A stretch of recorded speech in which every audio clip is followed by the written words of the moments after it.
Ang ganda ng sikat ng araw ngayon.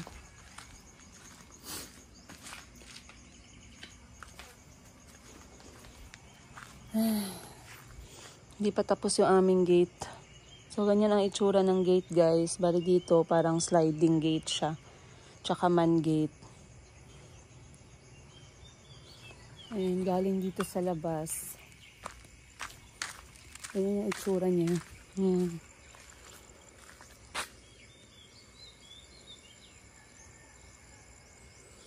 Ang ganda ng araw kanina. Biglang nawala. Parang uulan ulit. But anyway, this is the look of the house. It is July 5. Ayun yung aking alis papuntang Africa.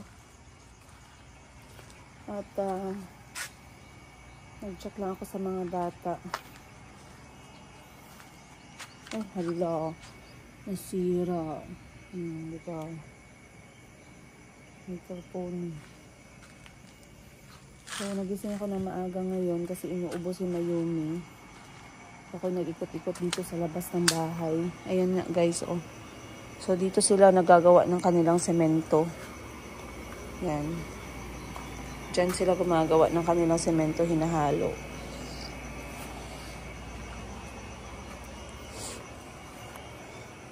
So, dito, pinasara ko ng ganito kasi gagawin ko ditong kwarto. Pataas, pahaba. Para siyang stock room. Kasi, stock room slash selling room. Selling room pala. Negosyo pa din. Mukhang pera pa din sa 2025 to 2026, you guys. At time check natin, alas 6 ng umaga. Tahimik pa yung mundo. Nabigyan ko kayo ng glimpse ng aking katahimikan dito. Ini-enjoy ko kapag umaga saglit. Ayan.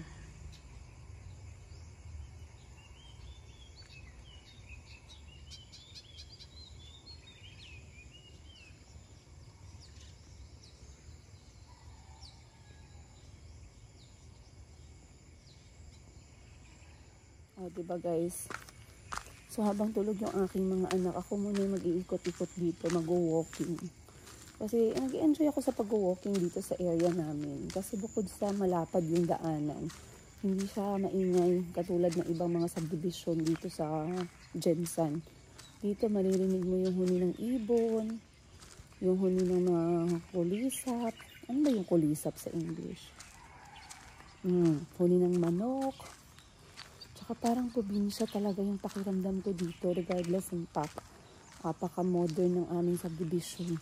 Pero, yung feeling dahil napalibutan kami ng mga puno na makakapal, mga kawayan, mga lubi. Lubi is buko, niyog, ayan. Mga mahahaba, matataas na mga puno. Parang probinsya talaga siya, guys. So, that is the main reason kung bakit gustong-gusto ko tong lugar na to. Pinakarason. Kasi at the end of the day, pag pagod ka na sa city, para ako nasa probinsya. Maganda ang sikat ng araw kanina. Sobrang bilog. Parang sunny side up. Tapos biglang nawala. Tinakpan ng makulimlim na araw. Pero hindi masyado umulan ngayong linggo. Ayan. So dito, ito yung water tank namin. Sa subdivision. Meron kaming sariling linya ng tubig dito. Hindi naman siya ganun kalinis, pero pwede na kasi mas mura. Then yung mga bahay dito sa gilid, pinagawa na siya dahan-dahan. I believe ito na yung mga huling batch ng bahay na gagawin eh. Ayan.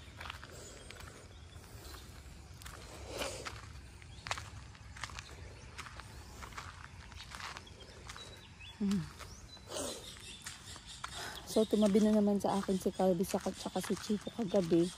Lagi naman silang tumatabi sa akin, guys. Normal lang yan. Tapos nakita ni Calvi yung aking mga maleta. Nagsimula na namang mamasa-masa yung kanyang mga mata. Kasi si Calvi, ano lang yan, strong and outspoken and opinionated. Pero, ano yan siya, very emotional pagdating sa akin, sa oras ko, ganun. So, sabi niya, nawawala daw ako ng ilang araw. Kailan ba daw yung alis ko, pero parang iiyak siya, guys. Yun yung pinakamahirap na part natin mga magulang, no? Pero laban lang kasi that's the reality naman ng mundo eh.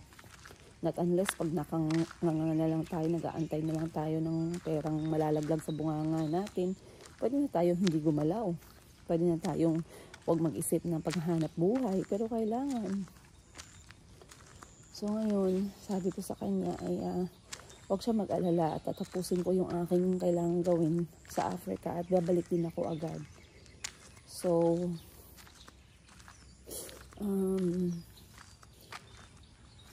yun nga, sabi ko kay auntie ay siya na muna ang bahala sa bahay kasama ang aking mama at aking mga kapatid. Ang mga trusted natin na employee ay nandyan din. Sila na muna ang bahala, nakaschedule na ang lahat, nabigyan na ng trabaho ang lahat. So far so good. Anyway, meron namang internet, pwede namang mag-update na lamang. Ganon. So, yeah. Mamaya pa naman ang aking alis papuntang Davao kasi doon tayo lilipad. Ngayon ay aga pa, mag-alas 7 pa lang. So mga alauna pa ako pupunta dahil ang aking flight naman ay gabi pa. So ikot-ikot lang muna tayo dito, tingin-tingin ano yung mga bago, anong itsura ng mga gate ng kapitbahay, pwede ba natin kopyahin. Kasi meron mga gate na complicated, meron mga gate na simple. Ganda. Sa gate kasi, ang ayoko naman na complicated na gate. Pero ayoko yung nakapatayo yung bakal. Kasi pag nakapatayo yung bakal, para akong feeling ko nasa kulungan. So sabi ko sa gumagawa, ang kanyang bakal ay pahiga. Ang tahimik dito guys.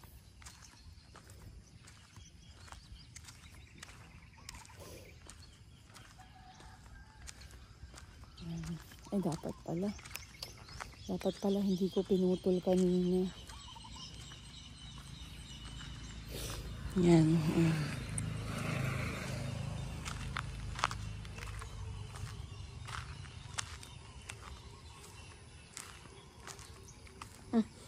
Namatay na yung aking puno ng balite.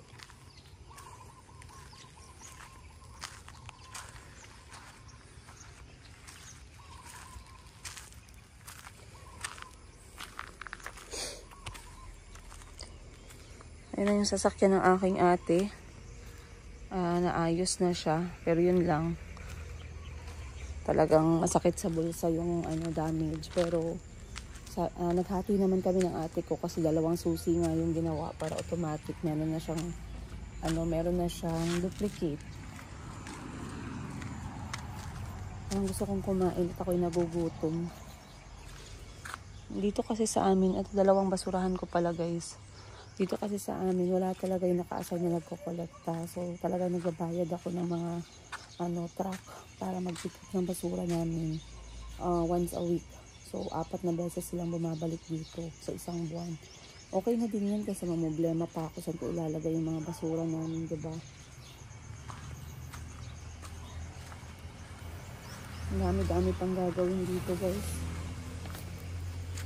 Ayan tayo muna po. Enjoy muna natin ang paligid.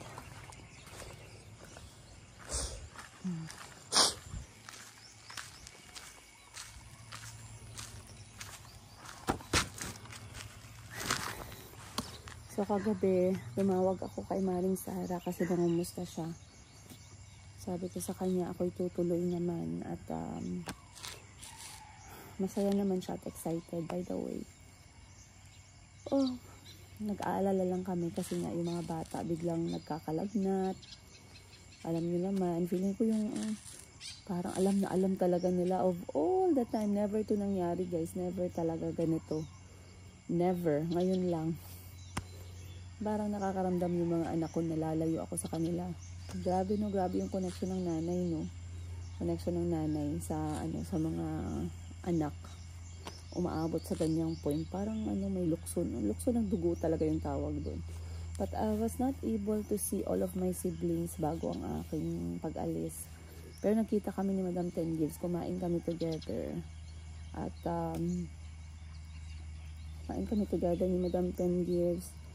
si Madam Sheena ay babalik from Thailand. Yung ibang mga kapatid ko ay nakita naman kami pero hindi recently. So okay lang din yun. Hindi naman kailangan maging masyadong emotional, no, sa aking pag-alis. Si mama naman ay babalik mamaya tanghali para sa mga bata. At yeah, I guess that's it, you guys. So I do expect na sana pagbalik ko ay tama-tama na ang panahon at itong ating bakod ay matapos na nga. Ganyan ang itsura niya sa labas. Ang saya-saya ko, guys. Sobrang tuwa ko na may bakod na yung bahay. Kasi nung nagdaang araw, mga ilang araw na yung nagdaan pala, na sobrang dami ng mga aso na umaaligid dito sa subdivision. Dahil walang gate yung subdivision pa. At yung mga aso ay pumapasok galing sa ibang lugar. Dumami sila ng dumami hanggang umabot po sila ng mga 20. Tapos sunod-sunod, guys, sila ay nakikipag-away sa isa't isa dyan mismo. Imagine si nanay walang tulog. Ako, ilang beses ako nagising ng alas 2 ng umaga hanggang alas 4 dahil grabe ang ingay talaga. Okay lang yung dalawang aso tumatahol, guys, pero I'm talking about 15 hanggang 20 na aso nag-aaway-away, tahol ng tahol, as in sobrang ingay. Tapos ilang beses ko na silang naabutan dito natutulog. So hindi pwedeng ganun dahil may mga rabies na ngayon, guys. Iba na ang rabies ngayon, nakakamatay na. Nakakamatay na yung mga rabies talaga. I mean, may rabies naman before pero lumaki naman kami, magkakapatid, guys. Never naman kami nagkaroon ng ganyang mindset. O yung mga nanay namin, tatay namin, never kami, alam mo yun na, huwag dyan, may aso dyan, yung parang may phobia ba.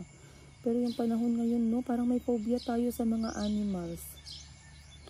Ako may phobia ako sa unggoy kasi si Calvi sa unggoy na kamras. And then may phobia na din ako sa pusa kasi nakamras din si Chico. Then sa aso, ilan sa mga kilala ko nakagat ng aso, may ng aso, tapos hindi din nila sa hospital, mga ganun na cases ba. So I don't want to risk that one, no, kasi ang aso dito, malay mo mamaya yung aso buang or yung aso parang merong trust issue. Tapos biglang sinunggaban yung mga anak ko. Ay naku, mahirap na, guys. So kailangan kong ipasara itong gate para at least kahit na naglalaro sila, nandyan lang sila sa loob. Tapos yung lock ng gate, ipapalagay ko sa taas na hindi maaabot ng mga bata. Lalo na si Chico at si Calvi.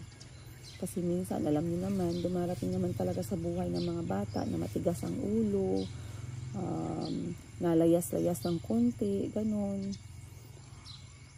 At buti nga lang ay naiwan pa itong aking puno ng palmera. Palmera ba tawag mo dyan? Palm tree. Naiwan pa siya, guys. Hindi na natanggal. Kasi gusto ko yung mga yan. Ayan yung isa. Oh.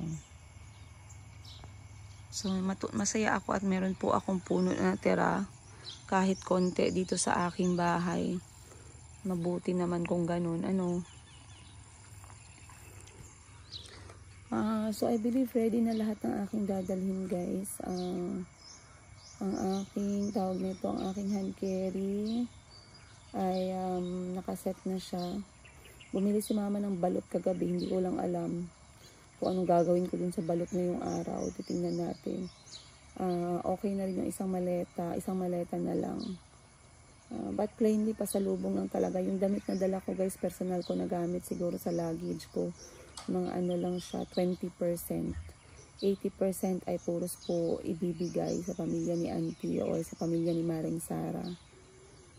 Ayan. Parang may gising na akong anak kasi meron ng bumabahing-bahing. So, papasukan ko muna. Ayan na naman isang aso.